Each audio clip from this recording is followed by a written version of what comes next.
Chapter 4. The Town and the Warning. The morning arrived with a dull grey light filtering through the dusty window. Arthur felt exhausted, as if he hadn't slept at all. His body was sore, weighed down by an invisible heaviness that clung to the air inside the house. The ranch felt different in daylight, less haunted, but no less strange. The silence that had unnerved him the night before still lingered, unnatural in its completeness.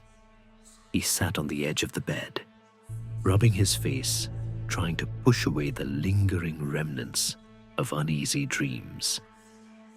But one detail remained clear in his mind: the whisper. He swallowed hard, forcing himself to shake off the feeling. It had been a long journey, and he was letting exhaustion get to him. That was all. He stood and grabbed his bag, intending to leave for town. Some coffee and fresh air might clear his head. The town was smaller than he had expected, mainly consisting of a few low, sun-faded buildings. A couple of dirt roads wound through the center, where the residents gathered outside a chapel. The main road had several grocery stores and a mechanic's shop as its major attractions.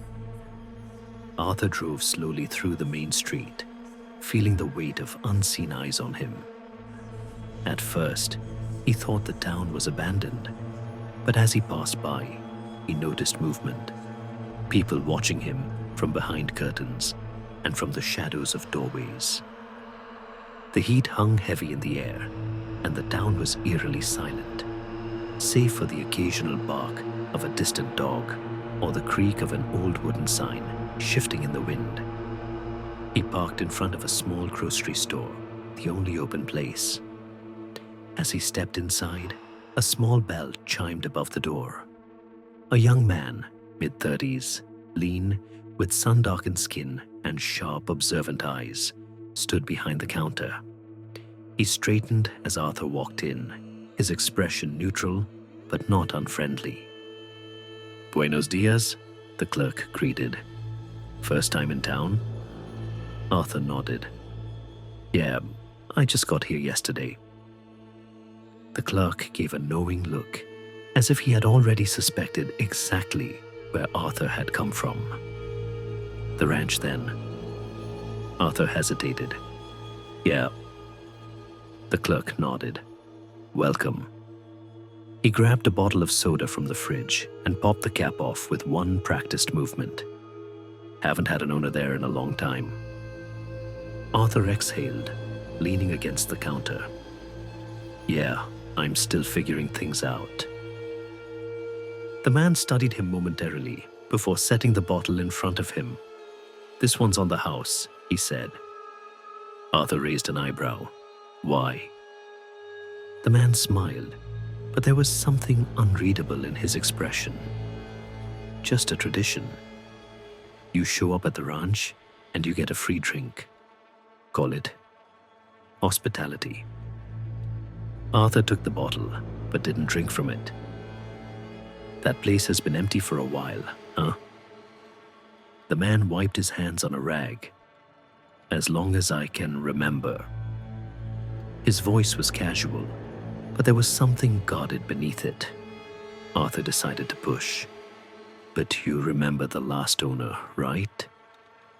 The clerk hesitated for just a second. "Not really," he finally said. "Most people in town didn't talk to them much. The ranch has always been its own thing." Before Arthur could press further, a voice interrupted. "You should call Doña Catalina." Arthur turned to see an older woman standing near the store's entrance, holding a basket of herbs. Deep wrinkles were carved into her dark skin, and her eyes were sharp and knowing. The clerk sighed. "Señora, we don't need to—" "The land has memory, muchacho," the woman interrupted, fixing Arthur with a piercing stare. "And the ranch remembers too much." Arthur tensed. "I don't believe in ghosts." She gave a dry, humorless chuckle. then you're a fool." Silence stretched between them. Then she stepped forward, setting her basket down on the counter. "Call Doña Catalina. She knows how to cleanse places like yours."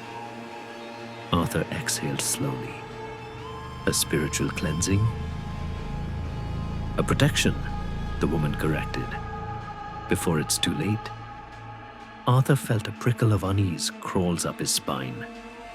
He forced himself to smile politely, shaking his head. "I appreciate the concern, but I'm fine. It's just an old house." The older woman only sighed. "You don't understand," she murmured, almost to herself.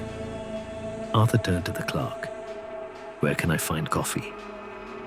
The younger man nodded toward the back shelves. "Left side." Arthur grabbed a bag and a few other supplies, canned food, water, and batteries, and then paid in silence.